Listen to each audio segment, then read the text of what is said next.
And we are modulating the fine tune of this triangle wave. So that's why it sounds like wow, like it starts a bit higher and goes to the normal frequency.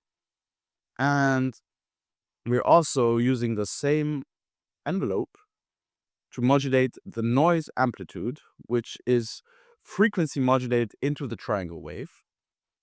And we are also now creating a parallel layer, which is bandpassed, and we are enveloping the frequency.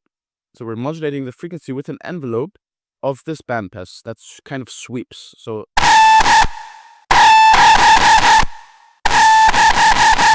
kind of creates a sweeping sound.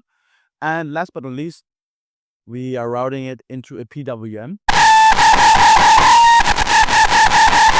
which adds even more sweep, even more attack. And we're also filtering